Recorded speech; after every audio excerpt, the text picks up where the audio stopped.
Selamat pagi Pak, selamat pagi teman-teman semua. Kami di sini Kelompok 9 akan mempresentasikan atau membuat video tentang pembelajaran dari tema 9. Yang dimana pertama di sini saya akan mengenalkan diri dulu. Perkenalkan, nama saya Esther Viviana Tambunan dan anggota saya ada yang bernama Rini Palahidu, Meldika Sane, Juan Carlos Minuela, dan Jainal Usia. Kami dari kelompok 9 akan membahas tentang tema 9, yang dimana tema 9 membahas tentang pembelajaran untuk wilayah kepulauan. Pada bab ini dapat kita ketahui secara khusus mengenai pembelajaran yang relevan untuk wilayah kepulauan. Di wilayah kepulauan ini, di pembelajaran wilayah kepulauan ini kami akan membahas 4 materi. Yang dimana 4 materi ini terdiri dari yang pertama, karakteristik pembelajaran abad 21. Adapun materi yang kedua dia membahas tentang kondisi, pendidikan, dan karakteristik pembelajaran untuk wilayah kepulauan. Yang materi ketiga itu tentang model pembelajaran di wilayah kepulauan. Yang keempat itu dia membahas tentang pengembangan rancangan pembelajaran berbasis kepulauan. Baik, di sini saya akan membahas tentang materi yang pertama, yang dimana materi pertama itu membahas tentang karakteristik pembelajaran pada abad ke-21. Pada materi tentang karakteristik pembelajaran abad 21, materi ini dia mempelajari tentang perkembangan teknologi digital pada abad 21 telah dia memberikan perubahan paradigma dalam bidang pendidikan, yang dimana adapun cirinya itu pada abad 21 menurut Kemendikbud ialah yang pertama itu tersedianya informasi di mana saja dan kapan saja yang bisa kita butuhkan. Yang kedua itu adanya implementasi penggunaan mesin. Yang ketiga itu dia mampu menjangkau segala pekerjaan rutin dengan baik dan cepat. Dan dalam konteks pendidikan, UNESCO mendefinisikan 4 pilar pendidikan yang sesuai dengan visi dan pembelajaran pada abad ke-21. Yang pertama itu ada learning to know atau belajar untuk mengetahui. Yang kedua ada learning to do atau belajar untuk melakukan.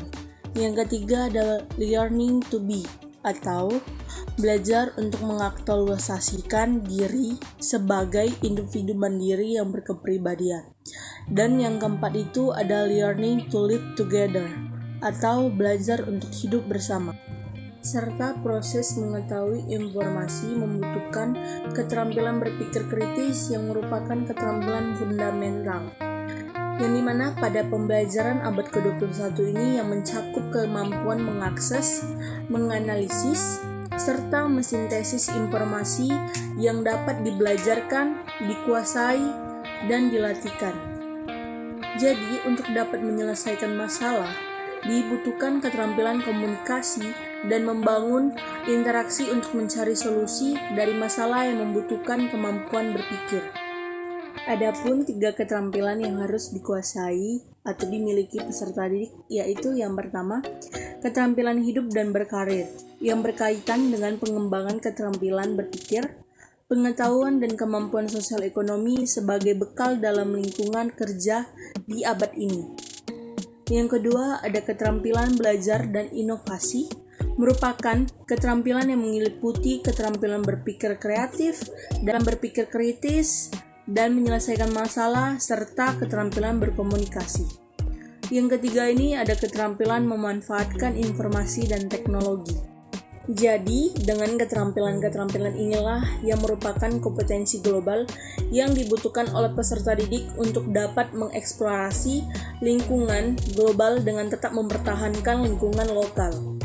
Jadi, dalam QSCD atau 2020 dijelaskan bahwa kompetensi global adalah konstruksi multidimensi yang membutuhkan kombinasi pengetahuan, keterampilan, sikap, dan nilai yang berhasil diterapkan pada isu-isu global atau situasi antar budaya. Kerangka pembelajaran pada abad yang ke-21 menunjukkan bahwa terdapat pergeseran paradigma pembelajaran dari konvensional ke pembelajaran abad 21. yang dimana dengan karakteristik yang khas, yaitu komunikatif digital, informasi bersifat yang sangat dinamis, informasi yang tersedia di mana saja, dan informasi tidak selalu valid. Jadi, komunikasi dikatakan tepat apabila siswa mampu menyampaikan pesan sesuai dengan situasi dan konteks yang tengah dihadapi. Sementara itu, komunikasi dikategorikan efektif jika pendengar dengan mudah memahami isu pesan yang disampaikan pembicara. Jadi, dengan kita memperhatikan karakteristik pembelajaran pada abad yang ke-21 ini yang dapat mengintegrasikan berbagai keterampilan yang harus dimiliki peserta didik, maka terdapat beberapa ciri pembelajaran pada abad yang ke-21 yang harus diperhatikan dalam pembelajaran di wilayah kepulauan adalah pembelajaran itu harus berpusat pada peserta didik dan guru yang berperan sebagai fasilitator. Yang kedua ini, dia harus berorientasi pada pengembangan sikap dan pengetahuan. Yang ketiga ini, dia harus menjadikan pengelolaan kelas dalam suasana yang menyenangkan. Yang keempat ini, dia harus mengoptimalkan pemanfaatan potensi wilayah kepulauan sebagai konteks pembelajaran. Yang kelima ini, yang terakhir, dia harus memanfaatkan kemampuan teknologi dalam aktivitas pembelajaran baik sebagai media maupun sumber belajar. Baik, di sini materi yang selanjutnya, materi yang kedua akan dibacakan oleh Saudari Rini Palahidu. Saya Rini Palahidu akan menjelaskan tentang kondisi pendidikan dan karakteristik pembelajaran untuk wilayah kepulauan. Permasalahan pendidikan di wilayah kepulauan secara umum hampir sama ditinjau dari segi guru, sarana, prasarana, dan peserta didik, mengemukakan bahwa di daerah perbatasan Entikong, Sanggau, Kalimantan Barat masih mengurangi tenaga pendidikan dan kependidikan, rendahnya kesejahteraan guru, sarana, prasarana, kurangnya kesempatan pemerataan pendidikan. Oleh karena itu, Provinsi Kepulauan Riau kendala yang dihadapi dalam pembangunan dunia pendidikan dikarenakan 1. Sarana dan prasarana pendidikan yang belum mendalam. 2. Kondisi geografis yang terdiri atau pulau-pulau dengan jarak yang jauh. 3. Mahalnya biaya pendidikan. 4. Jumlah guru yang sedikit dengan kualitas rendah.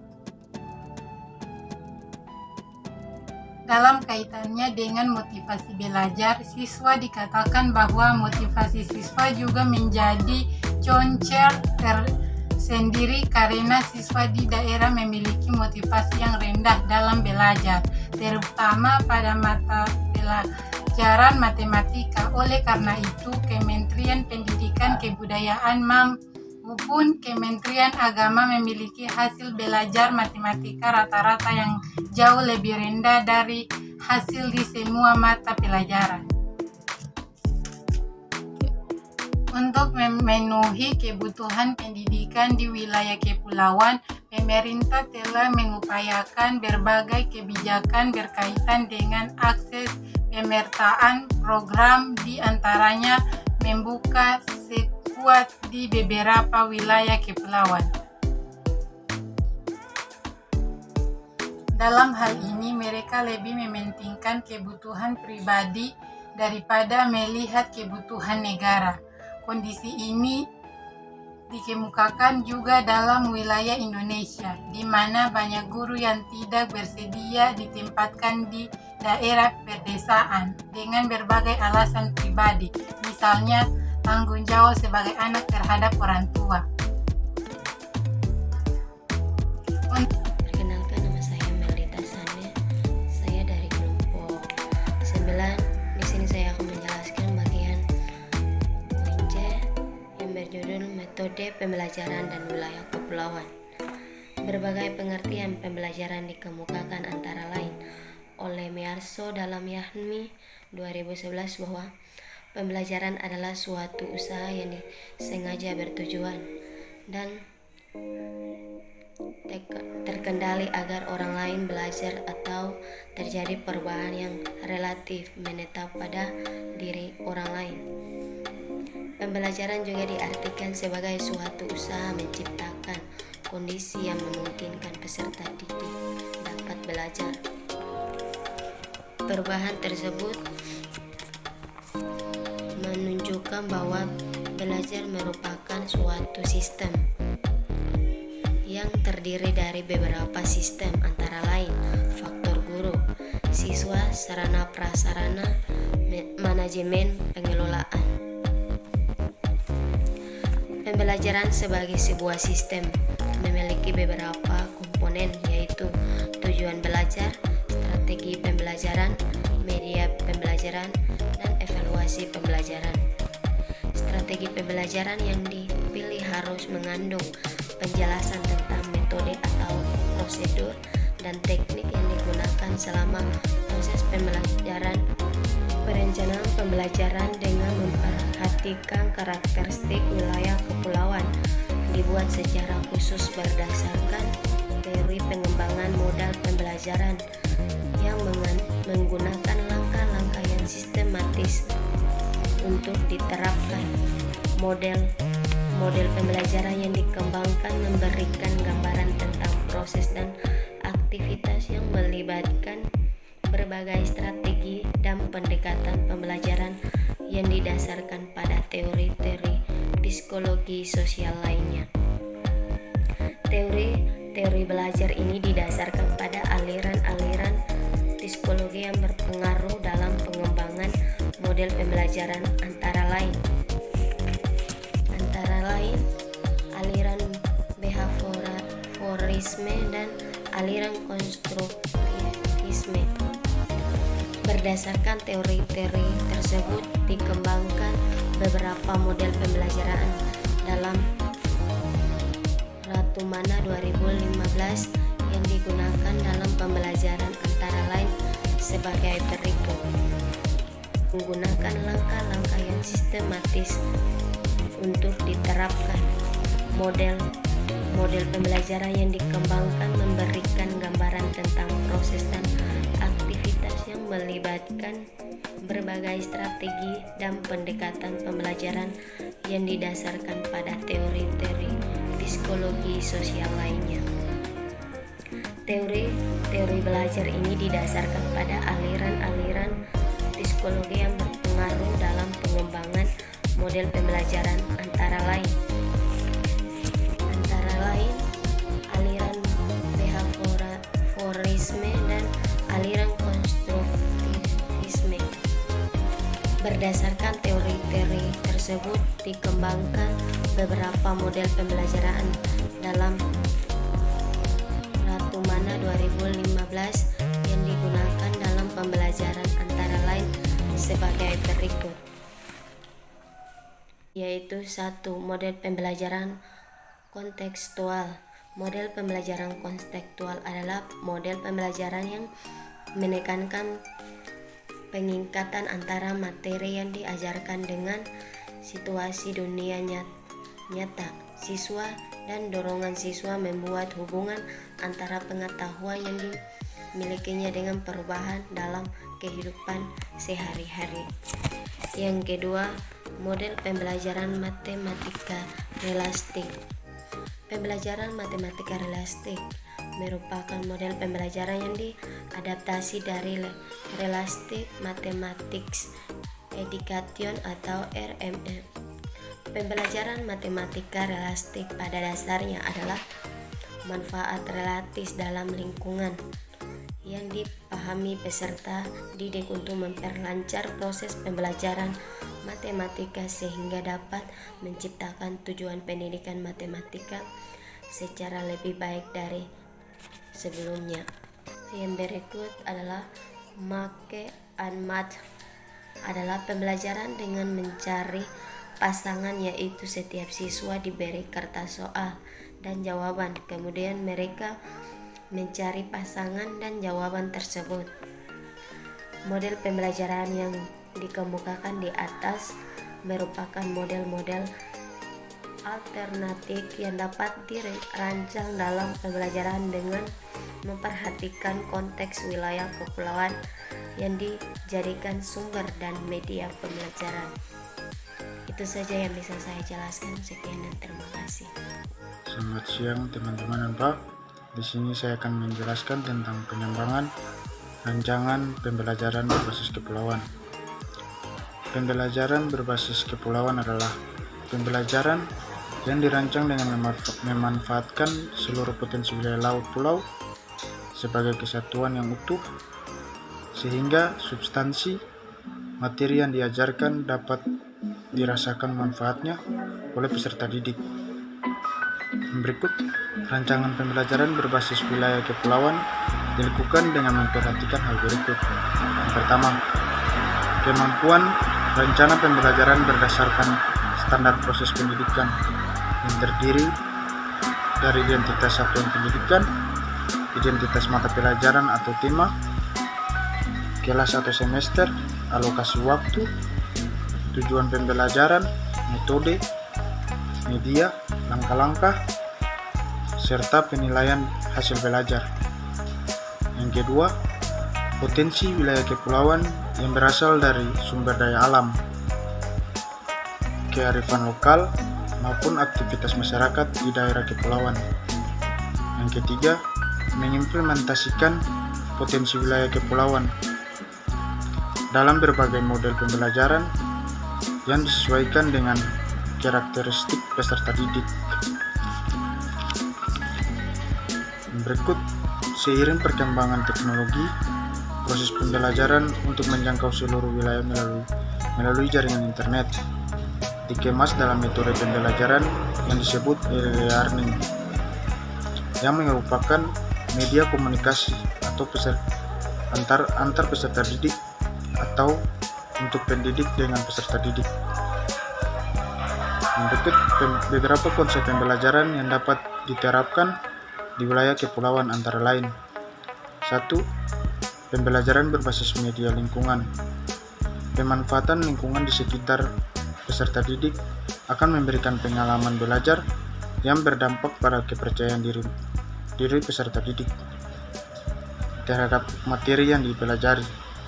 Melalui pendekatan signifik, peserta didik dapat mengamati, menanya, mengumpulkan informasi, atau mencoba mengasosiasikan untuk mengelola informasi dan mengomunikasikan, atau membuat kesimpulan dan mempresentasikan.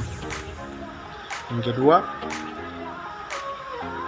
pengintegrasian nilai buat informasi dan mengomunikasikan, atau membuat kesimpulan dan mempresentasikan.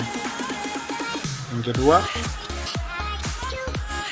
pengintegrasian nilai budaya, pengintegrasian konten nilai budaya dalam pembelajaran dilakukan dengan cara memasukkan nilai-nilai budaya atau nilai-nilai kearifan lokal yang penting dalam kurikulum, buku ajar atau bahan ajar, lembaran aktivitas maupun dalam aktivitas pembelajaran. Aktivitas pembelajaran yang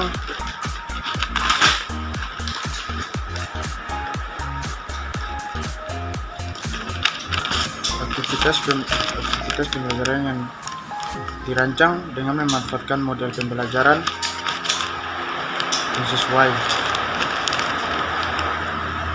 Yang ketiga, model pembelajaran terpadu berbasis wilayah kepulauan. Model pembelajaran terpadu di wilayah kepulauan merupakan model pembelajaran yang mengutamakan beberapa mata pelajaran dalam sebuah konteks. Karakteristik wilayah kepulauan untuk memberikan pengalaman yang bermakna bagi peserta didik.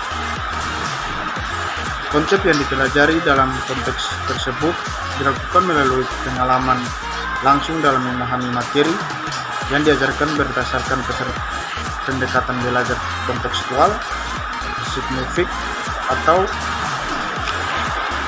atau leguari. Sesuai tujuan pembelajaran, model pembelajaran terpadu dapat dilaksanakan dengan menganalisis tema dan subtema yang ada dalam komunikasi dalam kurikulum, menentukan tema sentral, dan mengantikan dengan tema-tema lainnya, mengaitkannya dengan tema-tema lainnya. 4. Pembelajaran berbasis teknologi informasi.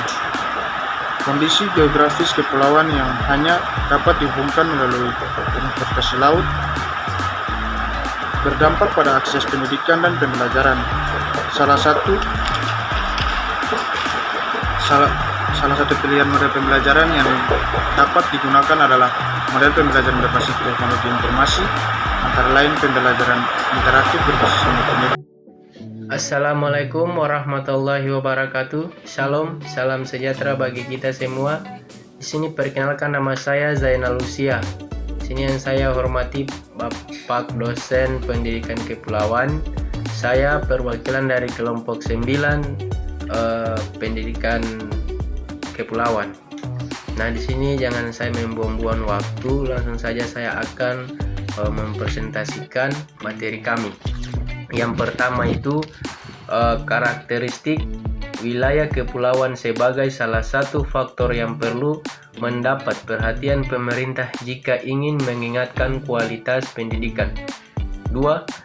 Kondisi pendidikan wilayah kepulauan masih mengalami keterpurukan dengan wilayah kontinental, walaupun dalam laporan BPS angka partisipasi siswa SD dan SMP telah melebihi standar yang ditentukan. Yang ketiga itu penelitian yang dilakukan Campbell dan Yates pada tahun 2011 itu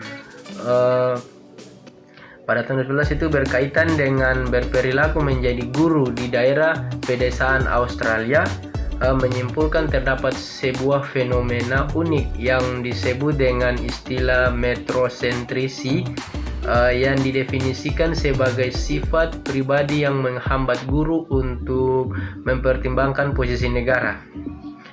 Dan yang keempat itu guru merupakan faktor utama penentu kualitas pendidikan. Kemampuan mengelola suatu pembelajaran menjadi faktor utama yang harus dimiliki guru, diantaranya itu penguasaan terhadap berbagai model, strategi, dan pendekatan serta teknik pembelajaran. Dan yang terakhir, kelima itu bentuk pembelajaran yang dapat dikembangkan untuk wilayah kepulauan adalah A. Pembelajaran berbasis lingkungan. B. Pengintegrasian nilai lingkungan. C. Pembelajaran terpadu berbasis wilayah kepulauan. Dan D itu pembelajaran berbasis teknologi informasi. Mungkin itu saja yang saya bisa sampaikan, kurang dan lebihnya saya mohon maaf. Terima kasih.